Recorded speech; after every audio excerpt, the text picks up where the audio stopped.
저희 함께 우리 사도신경으로 신앙 고백하심으로 오늘 토요 새벽 예배 함께 같이 시작하도록 하겠습니다.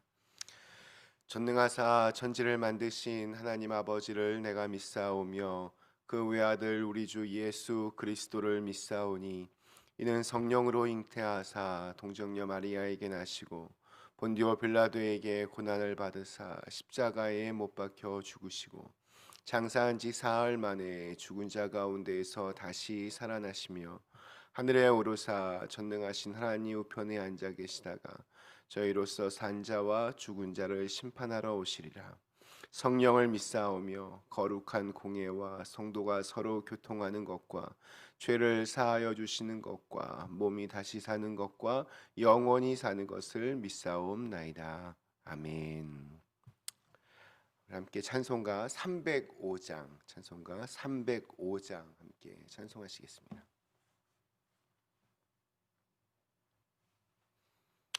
찬송가 305장.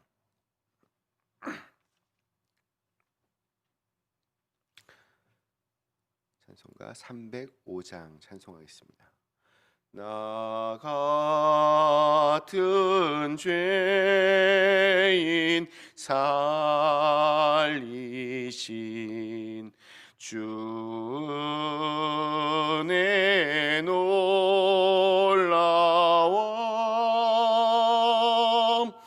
잃었던 생명 찾았고 광명을 얻었네. 큰 죄악에서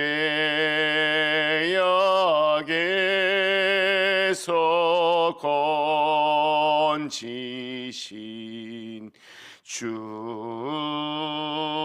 은혜 고마워.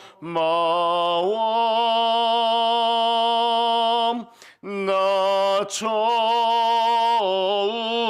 믿은 그 시간 귀하고 귀하다. 이제껏 내가 산 것도 주님의 은혜라. 또 나를 장차 본향에 인도해 주시리. 거기서 우리 영원히 주님의 은혜로 해처럼 밝게 살면서 주 찬양하리라.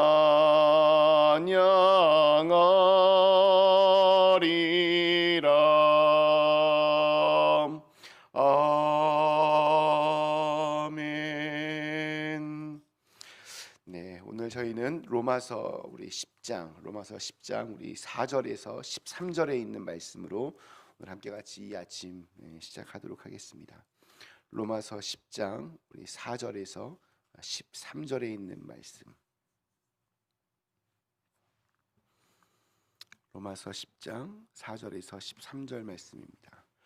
그리스도는 모든 믿는 자에게 의를 이루기 위하여 율법의 마침이 되시니라. 모세가 기록하되 율법으로 말미암는 의를 행하는 사람은 그 의로 살리라 하였거니와 믿음으로 말미암는 의인은 이같이 말하되 내 마음에 누가 하늘에 올라가겠느냐 하지 말라 하니 올라가겠느냐 함은 그리스도를 모셔 내리려는 것이요 혹은 누가 무저갱에 내려가겠느냐 하지 말라 하니 내려가겠느냐 함은 그리스도를 죽은 자 가운데서 모셔 올리려는 것이라. 그러면 무엇을 말하느냐? 말씀이 내게 가까워 내 입에 있으며 내 마음에 있다 하였으니 곧 우리가 전파하는 믿음의 말씀이라. 내가 만일 내 입으로 예수를 주로 시인하며 또 하나님께서 그를 죽은 자 가운데서 살리신 것을 내 마음에 믿으면 구원을 받으리라. 사람이 마음으로 믿어 의에 이르고 입으로 시인하여 구원에 이르느니라. 성경에 이르되 누구든지 그를 믿는 자는 부끄러움을 당하지 아니하리라 하니 유대인이나 헬라인이나 차별이 없습니다. 한 분이신 주께서 모든 사람의 주가 되사 그를 부르는 모든 사람에게 부요하시도다. 누구든지 주의 이름을 부르는 자는 구원을 받으리라. 아멘. 우리 작년도 우리 2020년 세계 종교 인구 통계에 따르면 우리 지구상의 약 한 80억 인구 중에서 개신교회 또 카톨릭 또 정교회를 포함한 기독교가 30% 정도로 제일 큰 종교였고 그다음 이제 23%의 이슬람교가 그 뒤를 따르고 있습니다. 그다음 뭐 힌두교, 불교, 뭐 도교 그 뒤를 잇고 있습니다.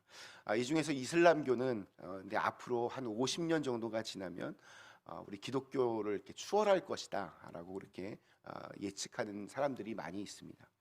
우리 이슬람 종교는 굉장히 열심입니다. 그 종교적 열심이 우리와는 참 비교가 되지 않습니다. 그들은 구원을 받기 위해서는 5가지의 의무를 죽을 때까지 빠짐없이 늘 행해야 됩니다.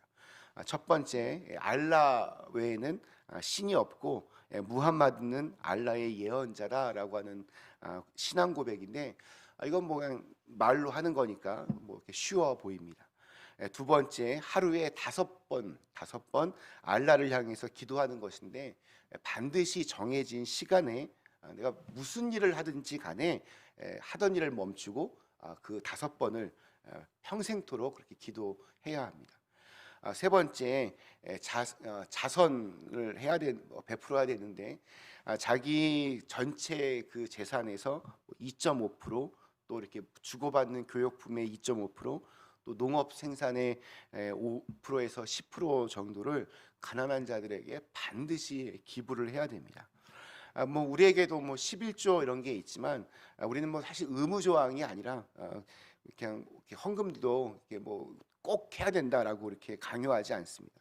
근데 여기는 이렇게 안 내면 구원을 받지 못한다라고 분명하게 되어 있습니다. 네 번째는 단식을 꼭 해야 됩니다. 매년 1년에 한 번씩 이 라마단이라고 하는 이들의 종교 축제 기간 동안 한 달 정도 해가 떠 있는 시간에는 어떠한 음식이나 음료나 쾌락도 허용되지 않습니다. 그 한 달 동안 해가 떠 있는 그 시간 동안에는 정말 아무것도 하면 안 됩니다. 5번째, 평생 한 번은 이들의 그 가장 중요한 성지인 메카를 순례해야 됩니다.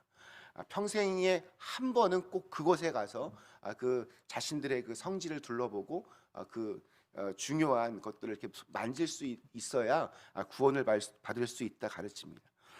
이슬람을 뭐 예로 들었지만 다른 종교들도 이 못지않은 그런 이런저런 의무 조항들이 있습니다. 이런 다른 종교들의 모습을 보면 우리 기독교인들은 신앙생활 참 편하게 한다, 쉽게 한다 이렇게 생각이 듭니다. 물론 뭐 개인적인 차이가 좀 있겠지만 뭐 기도생활, 뭐 기부, 단식 이런 거 봐도 다른 종교에 보면 이렇게 비할 수가 없습니다. 게다가 교회는 그런 거 강압적으로 요구하지도 않습니다. 열심만 따지고 보면 우리의 신앙생활은 훨씬 더 가벼워 보입니다. 그러나 우리 이제 어제도 잠깐 말씀드렸지만 구원의 길은 열심에 있지 않고 그 방향에 있습니다. 물론 신앙생활이 이렇게 게을러지면 안 되겠지만 다른 종교들이 추구하는 것처럼 그리고 죽기 살기로 율법을 지키기 위해서 애썼던 유대인들처럼 우리가 그렇게 하지 않아도 되는 이유가 있습니다. 우리에게는 예수님이 있기 때문입니다. 오늘 4절 말씀이 이렇게 시작합니다. 그리스도는 모든 믿는 자에게 의를 이루기 위하여 율법의 마침이 되시니라. 그러니까 이 율법의 길이 있는데, 이 율법의 길은 우리에게 사실상 이렇게 불가능한 미션을 요구합니다. 그래서 율법의 길에 서 있는 사람들은 크게 두 부류로 나뉘어집니다. 첫째는 바리새인들처럼 위선적으로 사는 겁니다. 겉으로는 그럴싸하게 이렇게 지키는 것 같지만 잘못된 열심으로 하나님은 점차 잊어버리고 자기 의에 충만한 경우입니다. 두 번째 부류는 율법대로 살려고 진심으로 이렇게 애를 쓰는데 여전히 죄에서 자유하지 못하고 계속 죄 짓는 자신의 모습을 발견하고, 그래서 늘 이 마음에 무거운 짐을 지고 죄책감과 또 패배감을 안고 사는 사람들입니다. 예수님은 그들을 불쌍히 여기시고 또한 긍휼히 여기셨습니다. 우리 마태복음 10장에서 우리가 잘 아는 말씀이 나옵니다. 수고하고 무거운 짐진 자들아 다 내게로 오라, 내가 너희를 쉬게 하리라. 여기서 말하는 무거운 짐, 바로 이 율법의 짐입니다. 이 짐을 지고 살아가는 사람들은 신앙이 어떤 기쁨과 특권이 아니라 그냥 무거운 의무이고 부담입니다. 복음을 제대로 깨닫지 못하면 기독교인들도 이 율법의 짐을 지고 숨이 막히고 지치고 피곤한 삶을 살 수밖에 없습니다. 아무리 교회 출석을 하고 봉사활동 열심히 해도 억지로 그것을 다 하니까 얼굴이 밝을 리도 없습니다. 그 무거운 짐을 벗고 주님이 주시는 그런 자유함과 기쁨, 쉼이 우리에게 있어야 됩니다. 예수님이 우리 인생에 정말로 주님이 되시면, 정말로 주인이 되시면 그 무거운 짐을 벗고 주님이 주시는 자유함과 기쁨과 쉼을 누릴 수 있습니다. 우리 6절 말씀입니다. 믿음으로 말미암는 의는 이같이 말하되 내 마음에 누가 하늘에 올라가겠느냐 하지 말라 하니 올라가겠느냐 함은 그리스도를 모셔 내리려는 것이요. 신명기 30장에 있는 말씀을 인용한 이 구절에서 그리스도가 내려오는 것, 우리 성육신을 의미합니다.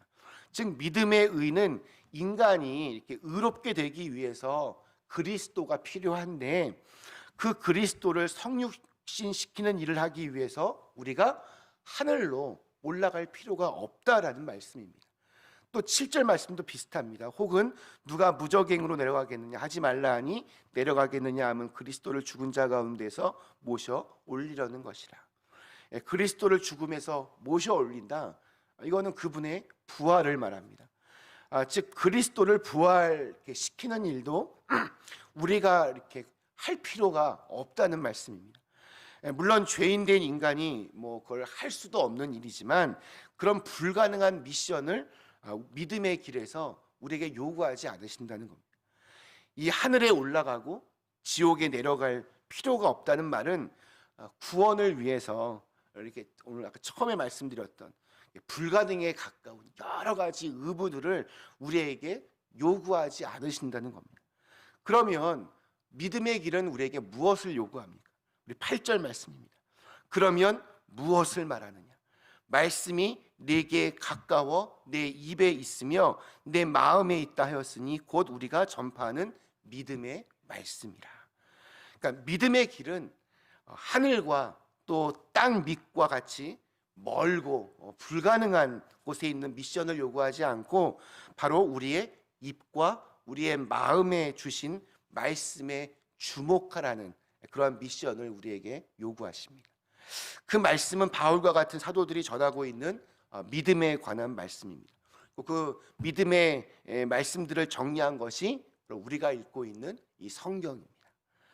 이 성경을 어떻게 하란 말인가? 우리 9절에서 10절 말씀입니다. 내가 만일 내 입으로 예수를 주라 시인하며 또 하나님께서 그를 죽은 자 가운데서 살리신 것을 내 마음에 믿으면 구원을 받으리라. 사람이 마음으로 믿어 의에 이르고 입으로 시인하여 구원에 이르느니라. 뭐가 이렇게 쉽습니까? 마음으로 믿고 입으로 시인하면 그걸로 끝납니다. 성경이 가르치는 구원의 길은 이 마음의 믿음과 이 입의 시인, 딱 두 가지입니다. 성경은 새벽기도, 11조, 금식, 성지순례 이런 것들을 구원의 어떤 그 절대적인 필수 조건으로 요구하지 않습니다. 이슬람의 그 5가지의 구원 조건과 비교하자면 첫 번째, 그냥 그 신앙 고백 그걸로 끝납니다. 그러면 이 마음으로 믿는다, 이건 무슨 뜻입니까? 성경에서 마음 그러면 우리의 지, 정, 의, 영을 포함한 전 인격을 말합니다. 즉 우리의 생각과 감정과 의지가 전적으로 예수님만이 구원자이며 하나님의 아들이란 이 선포에 동의하는 것, 이거를 우리가 마음으로 믿는다라고 표현합니다. 근데 마음으로 믿는다, 이거 쉬운 것 같지만 또 어떤 면에서는 오히려 한없이 어려울 수도 있습니다. 온전한 마음으로 믿는다는 것은 그래서 하나님의 은혜가 아니면 믿을 수 없는 겁니다. 다음으로 입으로 시인한다. 이건 또 무슨 말입니까? 그것은 혼자 중얼중얼 거리는 것이 아니라 우리 공동체 앞에서 자신의 신앙을 고백하는 것을 말합니다. 예를 들자면 세례할 때 그럴 수 있습니다. 그리고 간증 또 그럴 수 있습니다. 구원의 삶은 혼자 마음으로 그냥 조용히 몰래 숨어서 믿는 것이 아니라 믿음의 공동체에 속하여서 그 공동체와 더불어 하나님을 섬기는 그러한 삶입니다. 다른 종교인들은 이런 성경의 요구를 들으면 진짜 어처구니 없어야 할 겁니다. 아니 겨우 그거 해서 구원을 얻을 수 있단 말인가? 실제로 교회 밖에서 너무 기독교의 구원이 이게 너무 가벼운 거 아닌가? 종종 비판하기도 합니다. 믿음의 길이 요구하는 이 두 가지, 마음으로 믿고 입으로 시인하는 것, 이것이 무엇에, 인간의 구원이 무엇에 달려 있는가, 이 사실을 드러내는 게 중요합니다. 바로 하나님의 은혜입니다.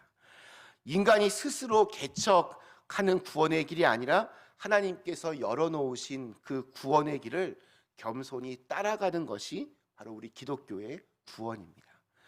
우리 기독교의 구원은 인간의 어떤 그 공로가 아니라 하나님의 전적인 은혜라는 점에서 다음의 구절도 계속해서 강조합니다. 우리 11절에서 우리 마지막 13절 말씀, 성경에 이르되 누구든지 그를 믿는 자는 부끄러움을 당하지 아니하리라 하니 유대인이나 헬라인이나 차별이 없습니다. 한 분이신 주께서 모든 사람의 주가 되사 그를 부르는 모든 사람에게 부요하시도다. 누구든지 주의 이름을 부르는 자는 구원을 받으리라. 누구든지 주님의 이름을 부를 수만 있다면 누구에게라도 주님의 구원의 문은 열려 있습니다. 이 길은 부자도 가난한 자도 배운 자도 못 배운 자도 존귀한 자도 이름 없는 자도 구별하지 않고 차별하지 않고 모두에게 열린 은혜의 길입니다. 이 길은 무거운 의무의 길이 아니라 감사와 감격과 겸손으로 가는 어떻게 보면 쉬운 길입니다. 그래서 예수님은 수고하고 무거운 짐진 자들에게 이렇게 약속하셨습니다. 나는 마음이 온유하고 겸손하니 나의 멍에를 메고 내게서 배우라. 그리하면 너희 마음이 쉼을 얻으리니 이는 내 멍에는 쉽고 내 짐은 가벼움이라 하시니라. 오늘 하루 참된 어떤 구원의 기쁨을 주지 못하고 사람을 이렇게 뭔가 구속하고 노예로 삼는 모든 무거운 짐들을 우리가 벗어버리고 예수 그리스도와 함께 그 멍에를 함께 하시고 참된 안식의 길, 기쁨의 길, 또 자유의 길, 구원의 길을 가실 수 있기를 간절히 축원합니다. 잠시 함께 기도하시겠습니다. 참 좋으신 하나님, 오늘도 저희에게 새로운 날을 허락하여 주시고 이렇게 함께 같이 하나님의 말씀을 통하여 우리 예수님의 그 구원의 길을 가게 하는 가장 중요한 것들을 볼 수 있게 하시니 감사합니다. 다른 종교들 또 과거에 우리 그 예수님 당시에도 보면 정말 너무나 많은 것들을 종교에서 요구합니다. 그리고 그것들을 못 지키면 구원받지 못한다 이렇게 협박하고 사람들은 그 안에서 정말 아무것도 할 수 없는 그 절망감에 늘 휩싸여 있었습니다. 그러나 우리 예수님께서 십자가를 지시고 우리를 위하여 죽으시고 또 부활하심을 통하여서 이제 모든 구원의 길이 우리는 열려 있음을 믿습니다. 우리가 그 예수님을 주님으로, 하나님의 아들로, 우리의 모든 죄를 대속하여 죽으신 우리의 구세주로 우리의 마음으로 믿고 또 입으로 시인할 수 있도록 인도하여 주시옵소서. 그 믿음이 한편으로는 굉장히 쉬워 보이지만 또 한편으로는 굉장히 어렵습니다. 왜냐하면 우리의 정말 전 마음이, 우리의 모든 전 인격이 정말로 그것을 믿어야 하기 때문입니다. 그 예수님 정말 잘 믿고 이 힘겨운 세상 믿음으로 잘 이겨낼 수 있도록 우리의 삶을 주님께서 주장하여 주시옵소서. 오직 하나님의 은혜로만 그것이 가능하오니 주님, 우리에게 늘 메마르지 않는 은혜로 우리를 이끌어 주시옵소서. 감사드리며 예수님의 이름으로 간절히 기도드리옵나이다. 아멘. 하늘에 계신 우리 아버지여, 이름이 거룩히 여김을 받으시오며 나라의 임하옵시오며 뜻이 하늘에서 이룬 것 같이 땅에서도 이루어지이다.